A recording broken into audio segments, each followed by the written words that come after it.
النهارده هنعمل تتبيلة تحفة بتاعة المطاعم. سمك سنجاري. هنا معايا سمك سنجاري. مكاريل.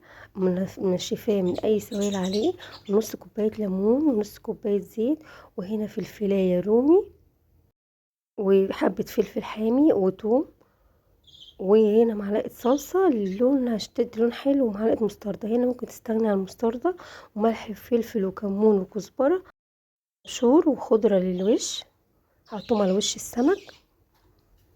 هنا هحضر للتتبيلة. معايا الكبة، اقطع فيها الفلفل، احط كل المكونات عندي، اقطع فيها الفلفل،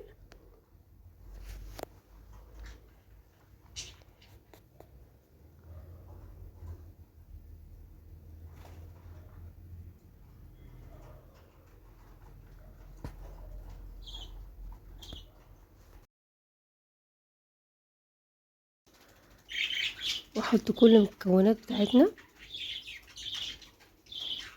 هنا انا بقطع الفلفل ده عشان اسهل على الكبة تفرمولي كويس، واحط الفلفلايه الحامية والثوم والتوابل معانا، ومعلقة المستردة ومعلقة الصلصة، وممكن هنا نستغنى عن المستردة، واحط الزيت والليمون وافرمهم كويس معايا بالشكل ده.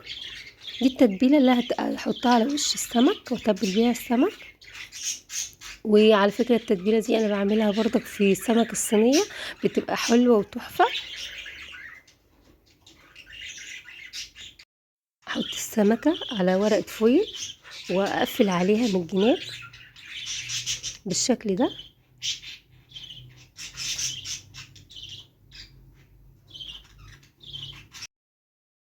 اظبط شكلها كده جوه ورقة الفويل.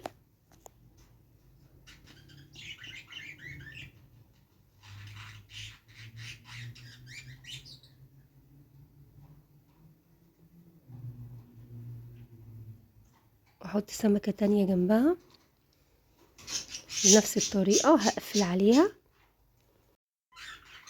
نفس الطريقة، اقفل عليها من الجناب عشان ما فيش سوائل تنزل في قلب الصينية بالشكل ده.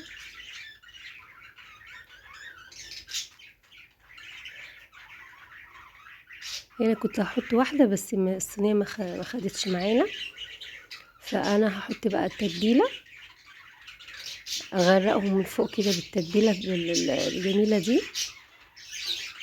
التتبيلة دي المفروض احط معلقة كركم بس انا نسيت، تدي برضك فوائد وطعم وريحة حلوة.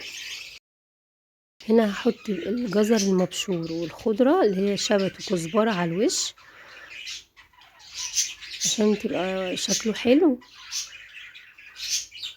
هنا احطه الفرن، ادخله الفرن حامي على الارضية.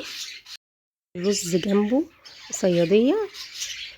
في ناس بتاكل المكاريل برز ابيض، انا هنا عندي بيحبوه بالبصل، فهحمر بصلايه مقطعه،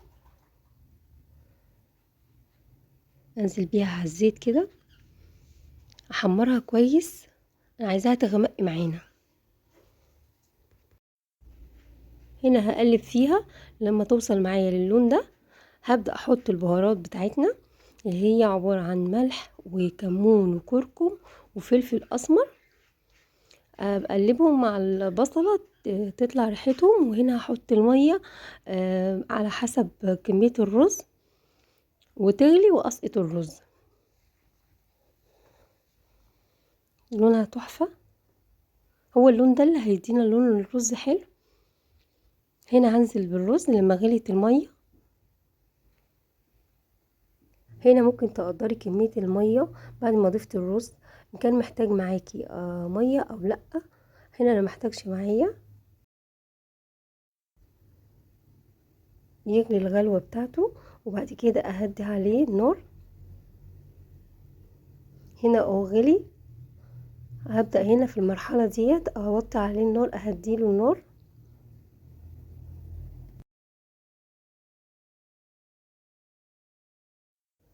وهنا هو بعد ما استوى كده خلاص يعتبر استوى معايا، هقفل عليه واقدمه.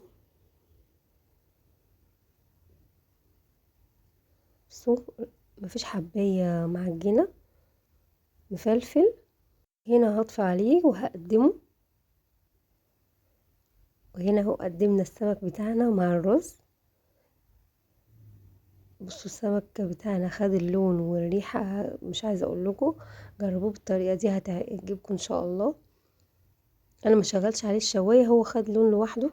معلقة الصلصة هي اللي بتديله اللون ده. عملت سلطة طحينة وسلطة خضراء، جربوه، صحة وهنا.